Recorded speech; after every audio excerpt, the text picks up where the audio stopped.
The grace of God is sufficient unto all, is sufficient for us. He has made His grace available unto every one of us in different circumstances of life. The grace of God is available. So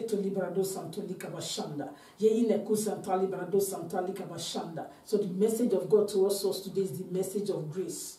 Grace. Grace. The grace of God is so powerful that it has the ability to carry us through different circumstances of life. It has the ability to sustain us. It has the ability to preserve us. It has the ability to defend us. The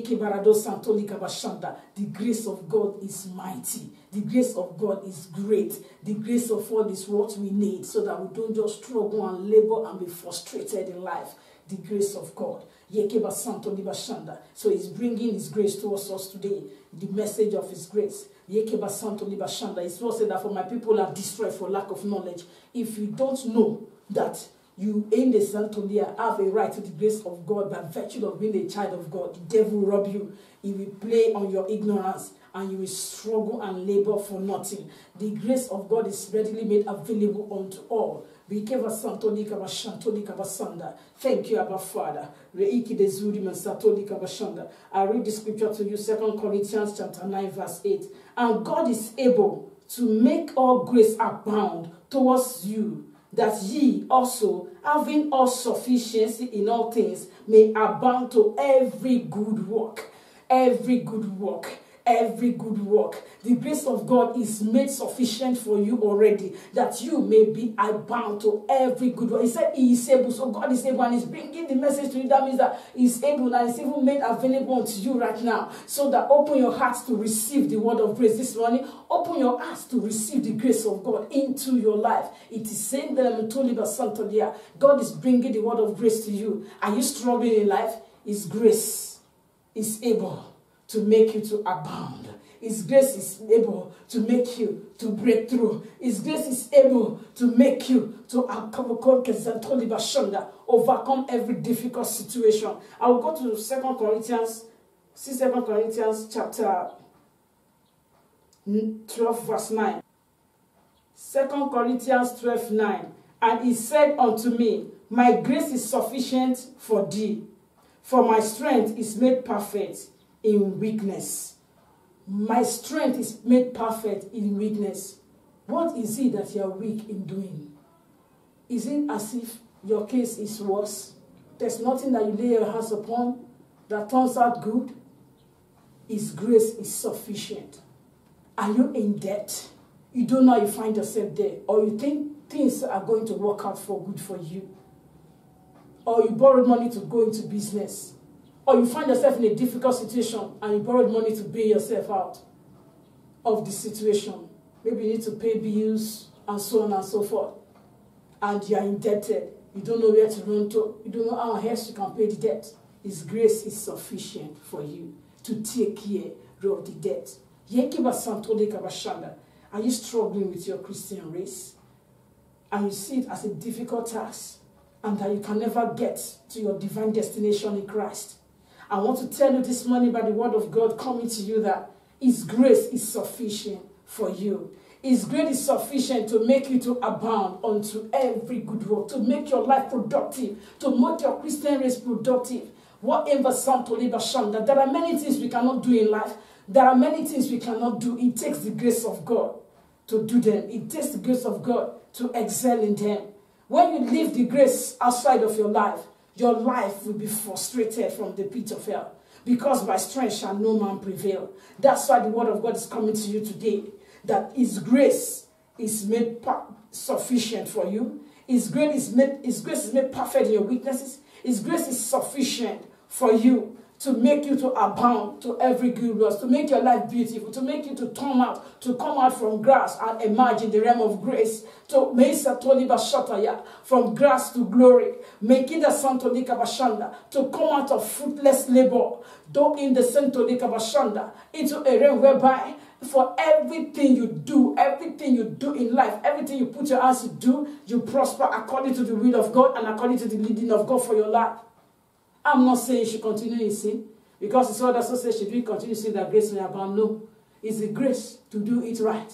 The grace to do those good things. That's why I said that it's grace will abound unto every good work. You look right. It's as if all you see is difficulty. You look left. All you see is confusion.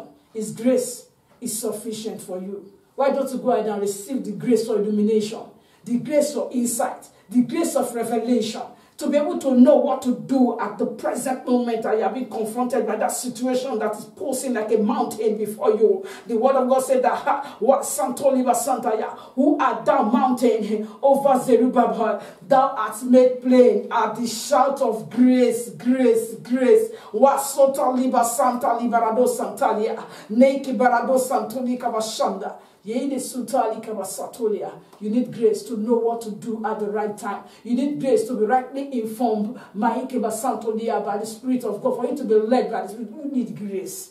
You need grace. Go ahead and cry for grace. That Lord, have mercy upon me. I need grace now. You are always constantly being overtaken by things you don't want to do. You just find yourself doing it. You finish it, you cry, you weep. You need grace. They hold on the grace of God. Through our Lord Jesus Christ. So that you will not live a frustrated life. So in this what are you going through? Are you in pain? Are you abandoned? Have you been condemned?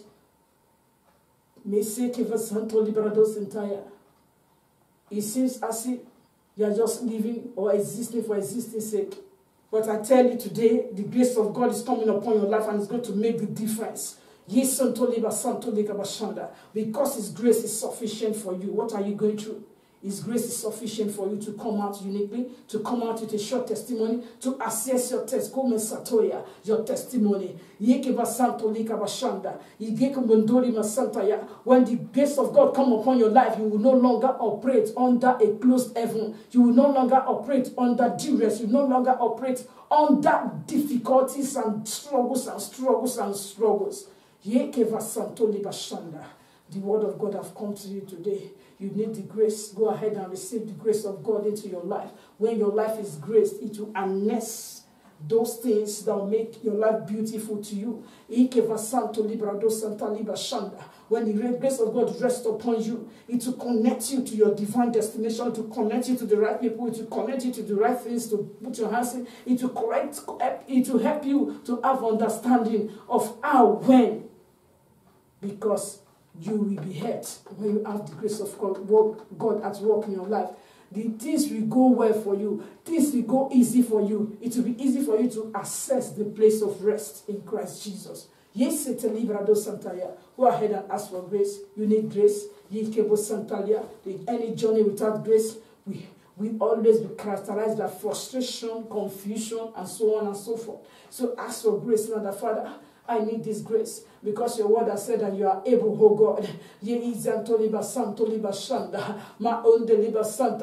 to make your grace sufficient unto me, that I make abound to every good works, Lord, that it may able Father, I commit everyone, oh God, I've heard your word now unto you. Father, the divine ability to access that grace, let it come upon them, and let your grace be richly in this released upon them in the name of Jesus. As this grace come upon them, help them, oh God, not to walk, oh God,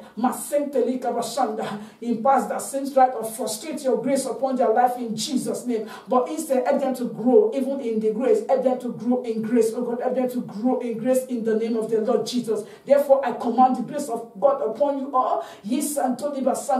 Begin to function under grace in the name of Jesus. Begin to